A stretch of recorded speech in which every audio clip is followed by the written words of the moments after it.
What's up, guys? Okay, so here's the skinny. I initially recorded this video yesterday, however, I had no cognitive function within my mind. I couldn't think. My brain just wasn't functioning properly, so I decided, let me get some nice sleep prior to recording this video. Now, onto the topic. This video is titled, Maingaining Is Misunderstood. Okay, so maingaining is essentially, from my perspective, the misunderstood redheaded stepchild of the fitness community. Cutting is the middle child of the fitness community that every perma bulker forgets about, but at least they understand the concept of it. And the perma bulker won't forget about the concept until summer comes around and they decide that they finally need to cut. However, it's like the middle child who makes a lot of money in the end. Do you really think you're going to reap the benefits of doing something you should have done several years ago, or getting your life together you should have done at a certain point in time? No. So cutting is the middle child that everybody forgets about, and bulking is the overrated, privileged, firstborn child of the fitness community. Now, while there is credibility to bulking, it's wildly accepted benefits or extremely overhyped from my perspective. As someone who tried bulking, in a traditional manner, I discovered that the method of which I am implementing now is far superior to bulking. Now,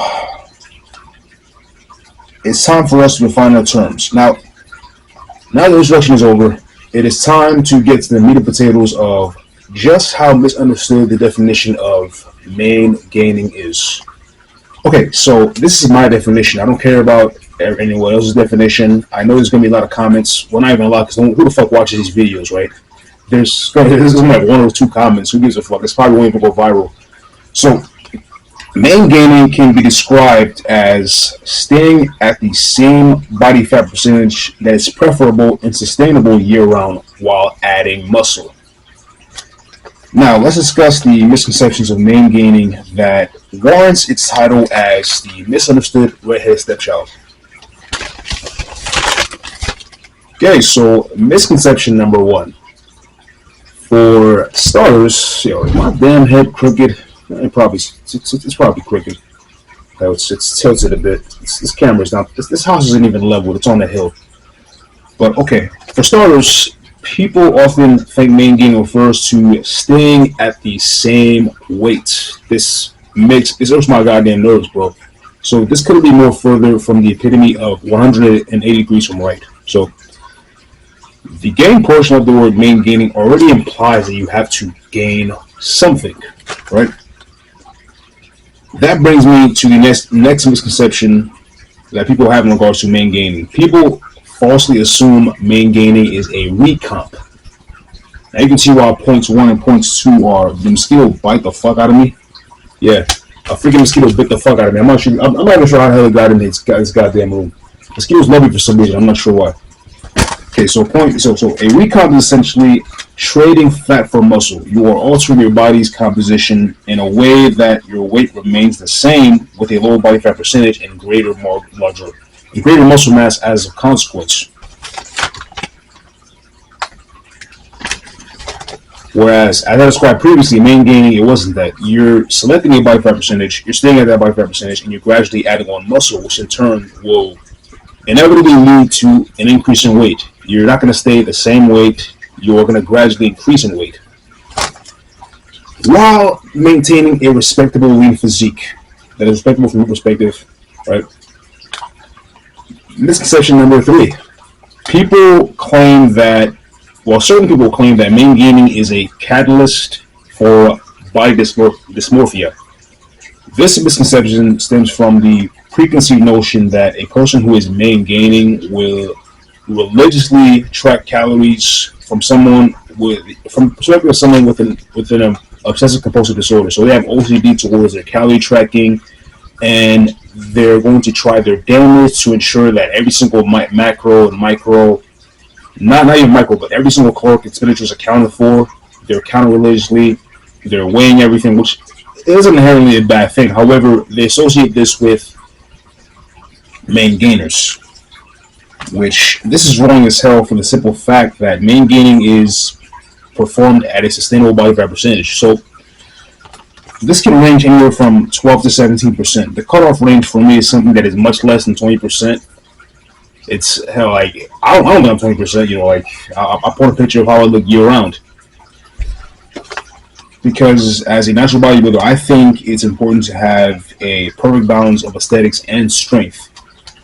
This strength doesn't only pertain towards the ability to keep on progressively overloading, it also refers to having enough energy to perform basic tasks without feeling irritated and depleted due to having a caloric intake that is far too low as a result of your preferred body fat percentage that simply wasn't in alignment with how your body naturally responds towards performing at a certain body fat percentage. So everyone has an optimal range, and that optimal range can be manipulated depending on what we do, depending on how many calories we exert, depending on how many, depending on how often we train, depending on the amount of sleep. We all have a certain percentage that we can maintain comfortably year round, while gradually adding on muscle. This is my philosophy, of course.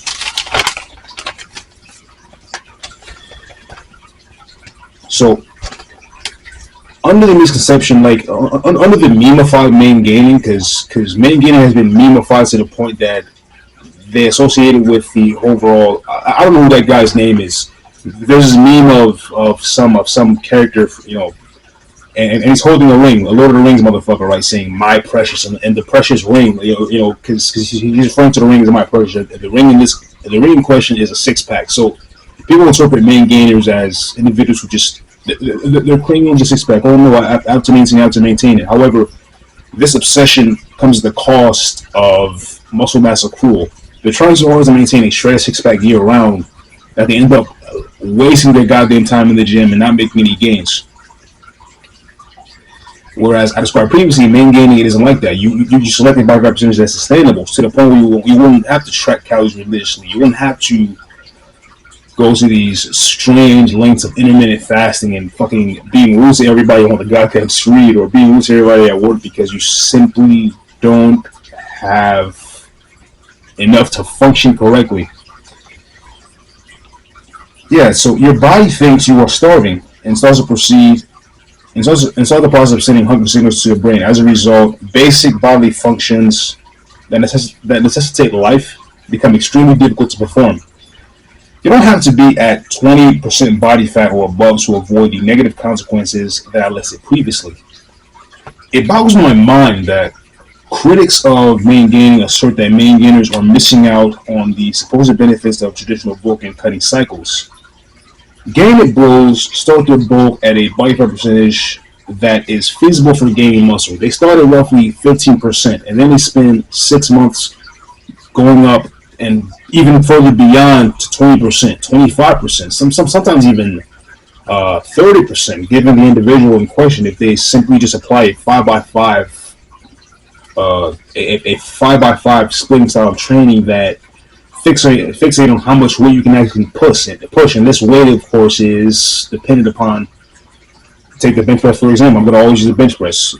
We all know that when you're fat as fuck, the bar bounces on your belly, and you easily have an optimized leverage because your range of motion is shortened due to the increased fat above your chest and your sternum. So now you can push more weight.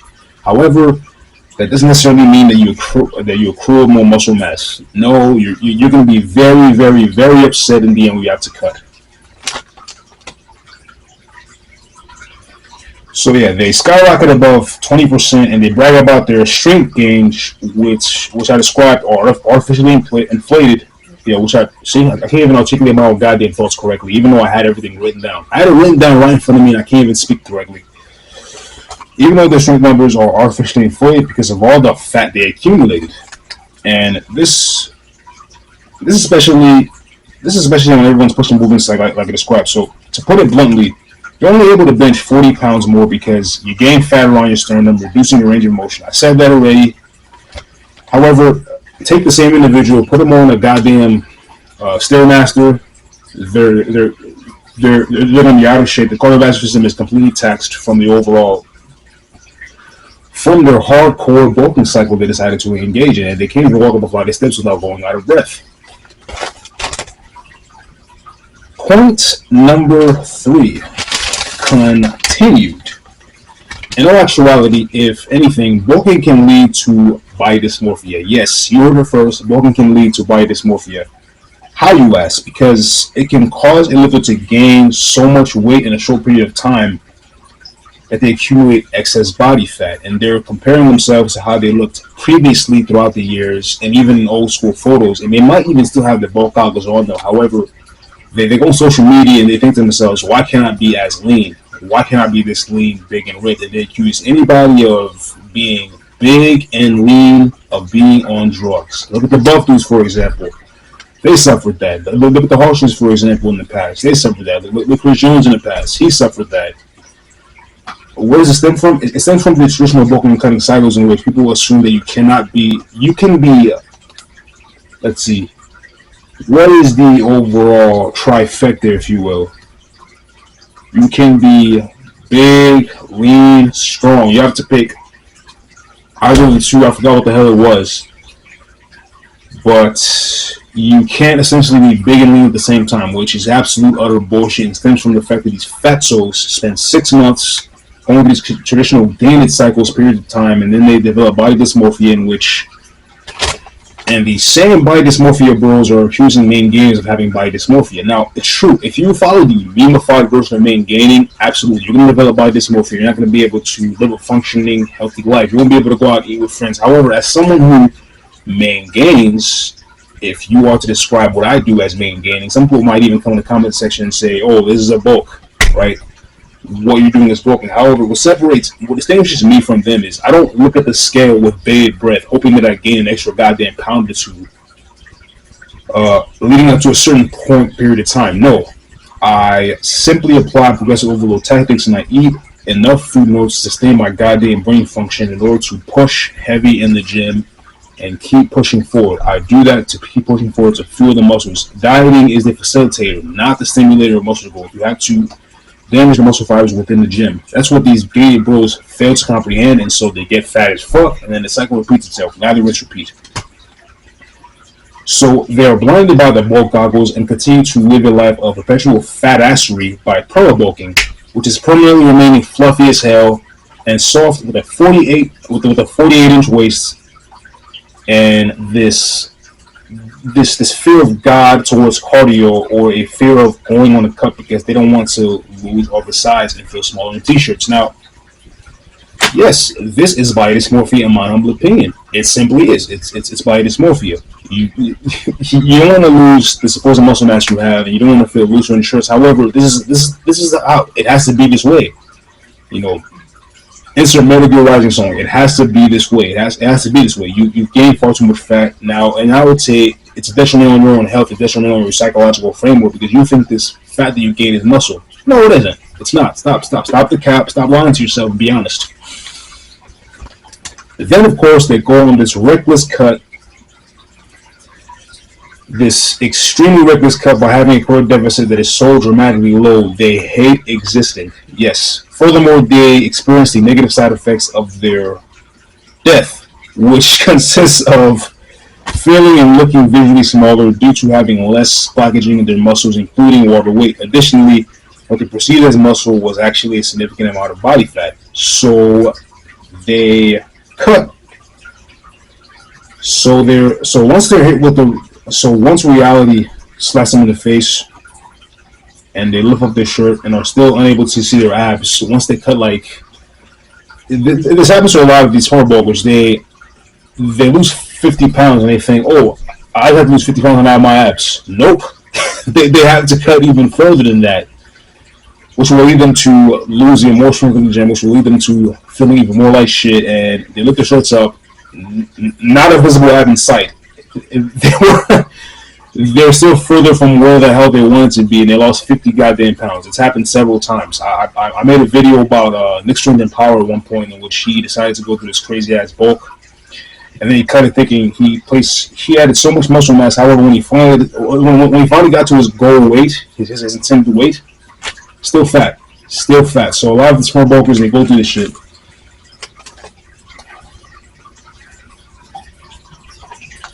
And yes, of course, you are guaranteed to lose muscle mass as well.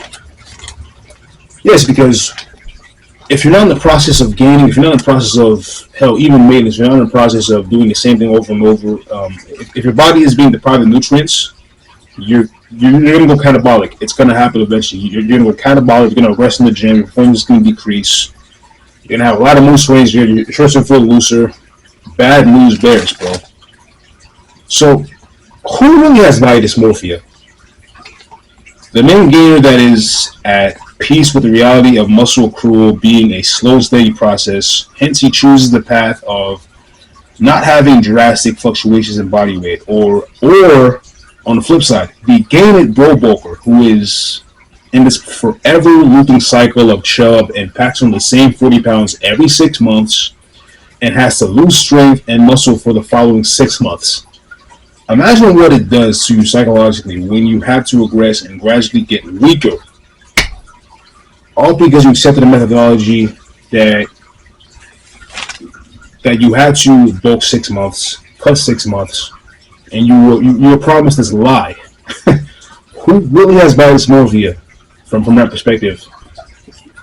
When you're looking at the two individuals I described in the actual image.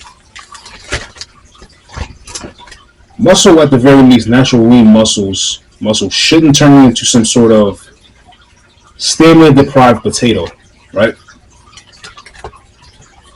Misconception number 4. I can already hear it. I even mentioned it in the beginning half of the video. People who watch this video are going to say, okay, so Maingaining is basically a lean bulk. Or that's not Maingaining, that's just a lean bulk, right? This argument boils down to semantics. If lean bulking is described as staying at the same body fat percentage while adding muscle, then sure, Maingaining and lean bulking are basically the Spider-Man meme where they're both pointing at each other. But we all know that's not what a lean bulk really is. Yes. When people claim they're lean bulking, it's often with the intention of eating clean food. I laugh at this notion for one of two reasons. Reason number 1. It doesn't matter if you're eating clean food. If your calorie surplus is extremely grotesque, your lean bulk will be egregious, and you will accumulate so much fat it won't even be fun. You can eat meals that you describe as healthy. You can eat, potatoes, white rice, or brown rice. If people think that brown rice is more healthy than white rice, you can eat whole wheat bread. You can eat all these health nut foods. You can eat seeds, trail mix.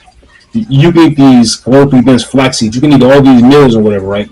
Oh, they're healthy, they're awesome, right? However, if calories in, calories out, if you're eating too much, you're going to gain fat indefinitely. It's going to happen. It's without certainty. The laws of thermodynamics don't give a shit about your feelings. They don't care about my feelings. They simply are the way they are.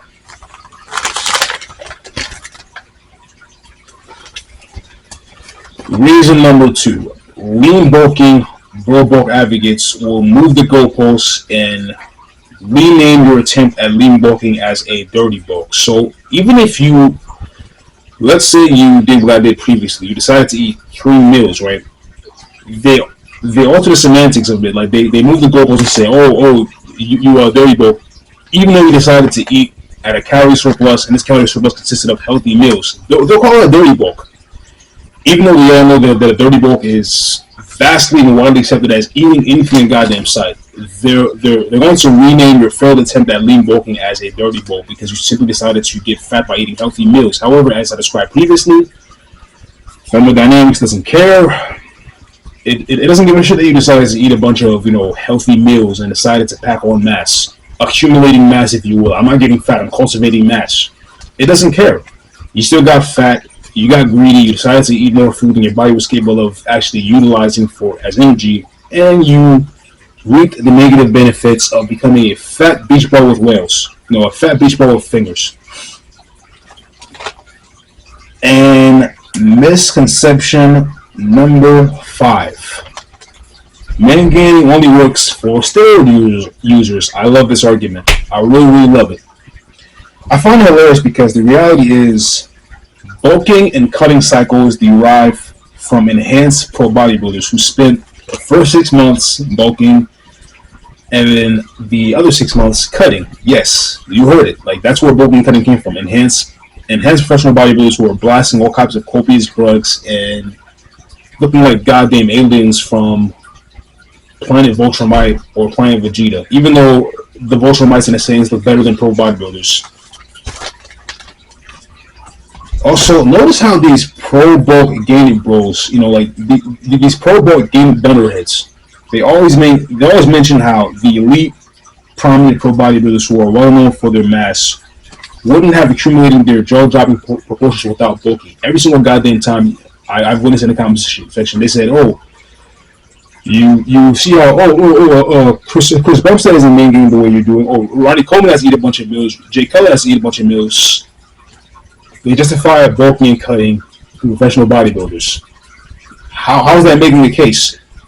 that doesn't add credence. That doesn't add credibility towards their argument. You usually enhance individuals as examples for why bulking and cutting is completely solidified and gold as the best way of building muscle. They ironically give credence to the methodology that these drug users made prevalent and reject a more sustainable and conservative approach towards anabolism. Anabolism being gaining muscle. I don't even know if anabolism is a word.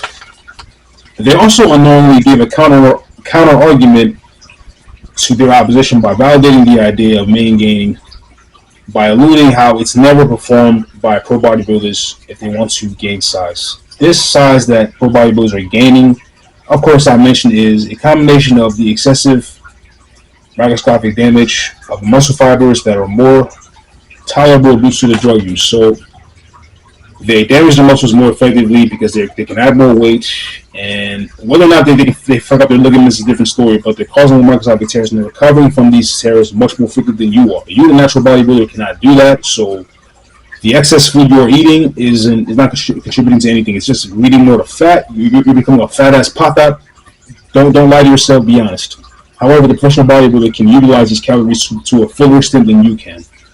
So yeah, they're giving credence towards professional bodybuilders who are on drugs by validating bulking and cutting, pointing to them as some sort of solidifying example.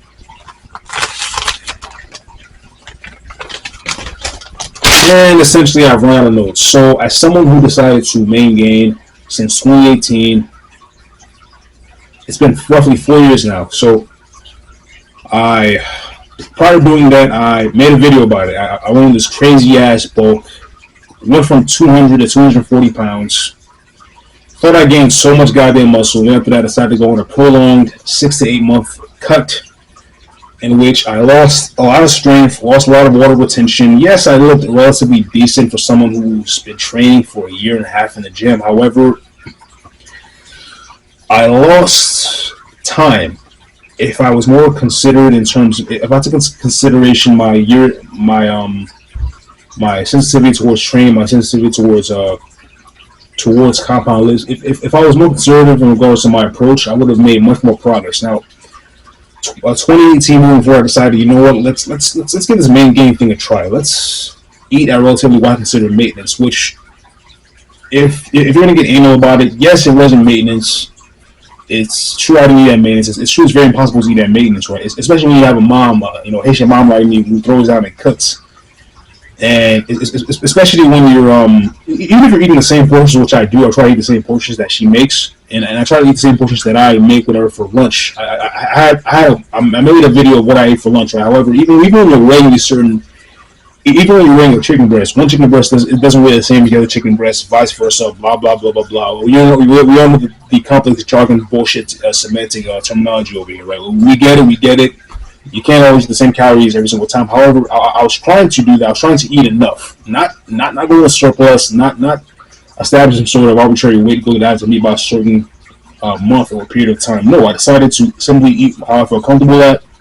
I stayed the same body fat percentage. I ended up fluctuating slightly in weight due to lifestyle choices. So I was 200 pounds at the end of the cut. Then I went down to 197. Then of course pandemic bullshit happened. I decided, okay, let's walk to the park and do some weighted calisthenics combined with some resistance band training to pump up the isolation body a bit.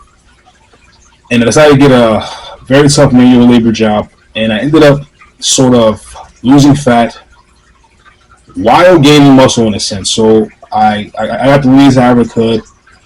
I was 187, 190 pounds. And then gyms reopened. I ate the same meals, performed my cardio. I wasn't afraid of cardio. I ended up going from 187 to 190 to 195, and now I'm 200 pounds. and my body fat percentage remained the same. I think, if anything, the added muscle mass score that I gained came from the most progress I've made throughout the past couple of years that I've been gaining a bit came from my legs and my back. My shoulders vastly improved as well. However, my shoulders are always my strong point. But the point is, yes, you can gain muscle by gaining inside it. If you were to describe what I did as lean bulking, oh, Professor Orr, you lean bulk, okay, fine. However, we both know that these technical artists, every time you bring up lean bulking, they set that as a bulk and they get fat, even though, before I described it as. But yeah, lean bulking, main gaining, it works. It's not some sort of memeified bullshit that it's spinning your wheels. No. If anything, it's more sustainable. You can eat freely what you desire, and as long as you are reasonable within your portions, as long as you're reasonable and taking into consideration of your own appetite, you perform your cardio, you're not becoming insulin resistant like these fat ass bull bulkers who decided to indirectly acquire type 2 diabetes because they decided to bulk and gain a bunch of weight. And they go to the doctor and their blood pressure is completely elevated. And that's the end of my video for now. Thanks for watching, guys. Peace. Choose your fighter.